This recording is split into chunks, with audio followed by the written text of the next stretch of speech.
예, 우리가 토요일부터, 그렇죠. 토요일부터죠. 토요일부터 그 요한복음을 금년 들어와서 묵상을 하기 시작을 했습니다. 우리 토요일날 새벽에 모이지 못했고 주일 아침도 우리가 새벽 기도로 모이지 않으니까 1절부터 17절까지를 우리가 지금 읽지 않았습니다만은 우리가 1절부터 17절까지를 이해하려면 먼저 요한복음 자체에 대한 이야기, 배경을 조금 얘기해야 할 것 같습니다. 요한복음에서 요한은 예수님이 하나님이시다. 예수님은 인간이 아니라, 단순한 인간이 아니라 하나님이시다. 라는 신학적 관점에서 이 복음서를 써 내려갔습니다. 그래서 마태, 마가, 누가 세 복음서는 그분이 하신 일들을 쭉 얘기하면서 왕으로 오신 분이시다. 그분은 종으로 오시는 분이시다. 그분은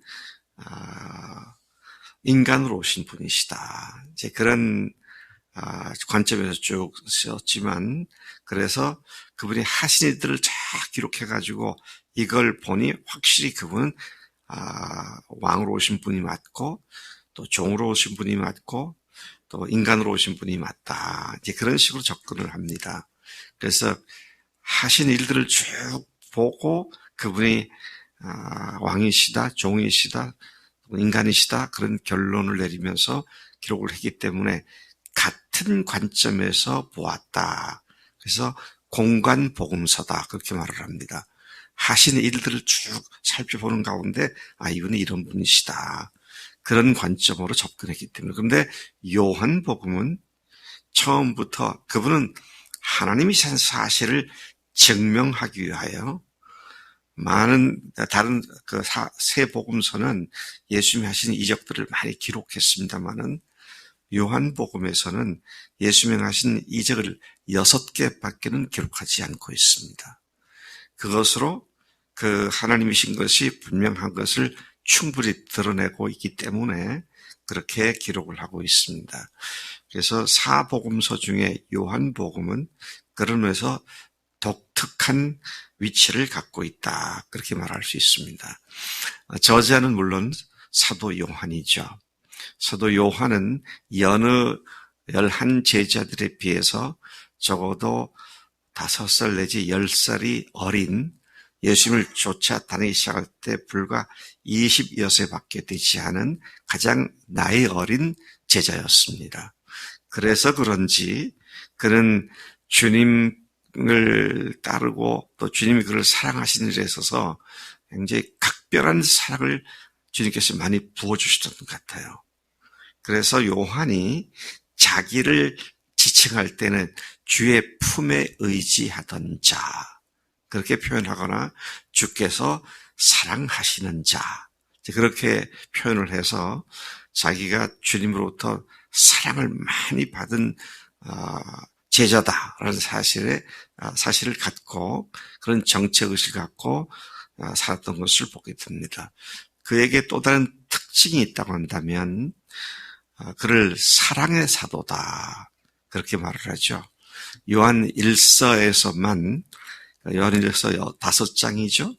5장에서만 사랑이란 단어가 53번 나올 정도로 그는 사랑의 사도로 알려져 있습니다. 그런데 원래 그의 성격은 어떤 사람이었는가? 매우 급하고 불같아서 주님께서도 야고보와 함께 그에게 별명을 붙여주셨습니다. 뭐라고요? 보아너게다. 보아너게다라는 말은 우레의 아들이다, 천둥의 아들이다, 그런 얘기가 되죠. 그렇게 급하죠. 그래서 어딥니까? 이방 지역에 갔을 때에 예수님이 복음을 증거하시니까 거기 있는 사람들이 쫓아내잖아요.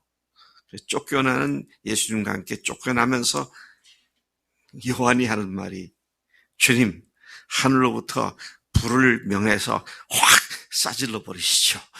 그렇게 했던. 근데 훗날 입만 벌리면 사랑하라고. 그러니까 번개의 아들, 우레의 아들이 사랑의 사도로 바뀐. 근데 그 이유가 뭘까 생각을 하면 예수님께서 흠뻑 사랑을 받았기 때문에요. 여러분, 우리가 요한을 생각하면 정말 우리가 주님의 사랑을 생생히 느끼고 누리는 삶이 얼마나 근본적인 우리의 성격 자체를 바꿔주는지, 사실 우리가 여기서 볼 수가 있습니다. 자, 오늘 이 말씀 다시 돌아가서 봅니다. 1절부터 17절까지는 예수님이 하나님이시다, 그걸 1장 1절부터 얘기하죠. 태초에 말씀이 계시니라. 이 말씀이 하나님과 함께 계셨으니 이 말씀은 곧 하나님이시다. 말씀이 육신이 되어 우리 가운데 거하심에 우리가 그 영광을 보니 아버지의 영광이요 은혜와 진리가 충만하더라. 그래서 처음부터 예수님은, 말씀은 하나님이시다. 만물이 그분으로부터 창조됐다. 창조주 하나님이라고 딱 선포하고, 그분이 세상에 오셨지만 세상은 알지 못했고, 그분을 증거하는 침례 요한이 와서 그를 증거했는데 아무도 믿지 않았다. 그런데 영접하는 사람들에게는 하나님의 자녀가 되는 권세를 주셨다. 그리고 요한이 와서 그에게 대해서 말씀을 했고, 그분은 이제 사도 요한이 말을 합니다. 우리가 하나님의 자녀로 태어난 건 혈통으로나 육정으로나 사람의 뜻으로 난 것이 아니라 오직 성령으로 된 것이다. 하나님께로부터 난 것이다. 우리는 하나님의 자녀가 됐다. 예수님이 하나님이시고 그분을 믿은 우리가 하나님의 자녀가 됐다. 이제 그런 말을 계속 이어가고 있습니다. 자, 그리고 이제 19절 오늘 말씀이 이어집니다. 그는 침례 요한에 관한 얘기를 언급을 하고 난 뒤에 19절부터 오늘 본문 말씀까지 쭉 보면 침례 요한이 자기가 누군지, 자기 정체의식을 묻는 사람들에게 자기가 누구라고 대답을 했는지를 이야기해 주고 있습니다. 굳이 이 침례 요한을 여기다가 쓴 이유가 뭘까? 여러분, 이 요한복음이 기록될 때는 주후 90여 년경 됐을 때입니다. 그때는 영지주의가 그 중동 일대를 완전히 사상계를 주름잡고 있었을 때죠. 그러니까 영은 거룩하고 육은 악하다. 그리스도는 실제로 세상에 육신으로 온 것이 아니고 영으로 왔었다. 그리고 십자가에서 돌아가실 때 그나마 그때 영은 완전히 떠났고 그 육은 그렇게 죽임을 당한 거다. 이런 식으로 가르쳐서 예수님을 변질시키는 이단 사상들이 많이 창궐 하고 있었을 때입니다. 바로 이것을 염두에 두고 사도 바울이 지금 이야기를 하고 있는데, 근데 그때까지도 침례 요한을 그리스도로 믿고 있는 사람들이 있었어요. 바울이 에베소에 갔을 때에도 제자들을 만났죠.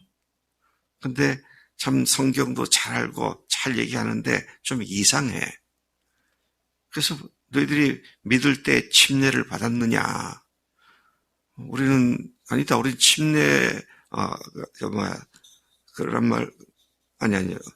예수를 믿었느냐? 믿을 때 성령을 받았느냐 하니까 그들이 아니라 그랬습니다. 우리는 성령을 들어본 적도 없다. 그러면 너희들은 무슨 침례를 받았느냐? 우리는 요한의 침례를 받았다. 그게 벌써 주후 한 60년 가까이 됐을 때 일인데, 지금 이 일이 예수님이 당시에 침례 요한은 30년대 일인데 30년이 지나고 또 요한이 이 기록을 할 때는 60년이 지났는데, 그때도 여전히 침례 요한에 대한 로망을 갖고 그분을 그리스도라고 믿고 좇는 사람들이 있었습니다. 자, 그것을 염두에 두고 지금 침례 요한이 어떤 역할을 한 사람인지를 이야기하고 있는 것이죠. 제사장들과 또 레위인들이 유대인들로부터 파송을 받았습니다. 침례요한에게. 그래가지고 그들이 침례요한에 와서 단도직입적으로 묻습니다. 네가 그리스도냐? 그러니까 이 요한이 답을 해요. 나는 그리스도가 아니다. No, I'm not. 나는 아니다. 그렇게 얘기를 하죠. 자, 그러니까 다시 또 묻습니다. 그러면 내가 엘리야냐? 엘리야는 메시아 오시기 바로 직전에 오실 하나님의 선지자. 그렇게 예언되어 있잖아요. 말라기에. 그러니까 이 침례 요한이 하는 말이 나는 아니다. 또 자기는 아니다라고 말하죠. 그러니까 세 번째 다시 또 묻습니다. 그러면 네가 그 선지자냐? 그 선지자는 민수기에 모세오경 민수기에서 모세가 하나님께서 나와 같은 선지자를 너에게 보내실 것이다. 그 말을 이스라엘 사람들이 이제 메시아가 오실 것이다로 받았죠. 그 선지자. 그냥 여기서는 그냥 선지자가 아닙니다. 그 선지자. 그냐. 그러니까 no. 아니다. 그렇게 분명하게 선포를 하고 있는 것을 봅니다. 참 그 침례 요한의 자기 정체의식이 분명한 사람이었구나. 사실을 보게 되죠. 그러니까 이 사람들이 다시 질문합니다. 우리를 보낸 사람들한테 가서 얘기를 해야 되는데, 그러면 뭐 분명히 얘기해라. 네가 뭐냐 그러면 도대체. 그때 침례 요한이 이사야가 예언한 광야에서 외치는 소리다. 광야의 소리다. 근데 이사야서에 보면 무슨 말씀이 나옵니까? 이사야서에 40장 13절에서 나오는 말씀인데요. 그의 첩경을 평탄케 하기 위하여 보내심을 받은 광야에서 외치는 자의 소리. 나는 소리다. 여러분, 그의 교회에 오시는 길을 준비한다. 그 말은 과거에 정복자, 대왕, 왕과 같은 사람들이 적국을 정복하고 나서 그 개선 장군이 되어 그곳으로 들어가기 위하여 길을 미리 준비했는데 낮고 굴곡진 곳을 펴고 메꾸고 그래서 왕이 보다 좀 안전하게 들어갈 수 있도록 그렇게 하는 일이 일상적인 일이었는데, 일반적인 일이었는데, 그 길을 평탄케 하기 위해서 보내심을 받은 광야에서 외치는 자의 소리다. 그는 자기는 소리이지 그리스도가 아니다. 분명하게 얘기를 했습니다. 참, 이 침례 요한의 자세가 오늘 우리에게 절대로 필요한 자세구나. 자, 이 침례 요한에 대한 유대의 백성들의 기대는 아마 메시아일 거야. 아마 그리스도일 거야. 인간적으로 생각할 때 침례 요한이 와, 이 사람들이 나를 메시아로 생각하네. 야, 그렇게 기분이 우쭐할 수도 있었겠습니다만은 그는 자기가 누군지 알았습니다. 나는 소리다. 광야에서 외치는 자의 소리다. 여러분, 오늘 우리가 우리 주제 파악을 잘 해야 합니다.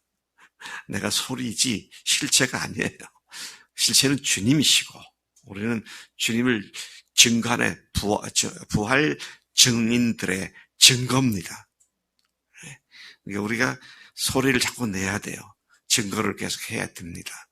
여러분, 주님께서 침례 요한을 통해서 오늘 우리에게 교훈하시는 말씀, 참 주님 앞에서 항상 자신이 누군지를, 자기 주제를 파악하고 자기 주제에 맞게 부활의 증인들로서의 사명을 감당하는 것이 우리가 마땅한 일인 줄로 믿습니다.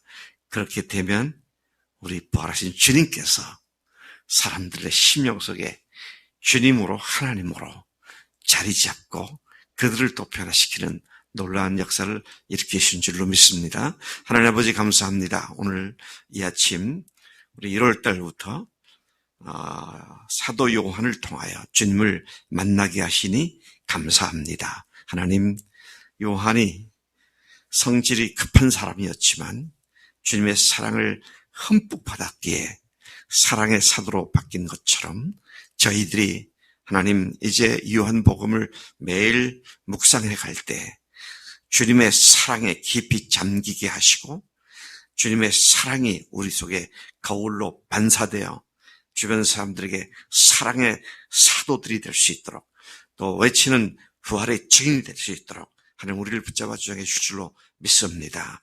감사합니다. 예수님의 이름으로 기도를 쌉나이다. 아멘, 아멘.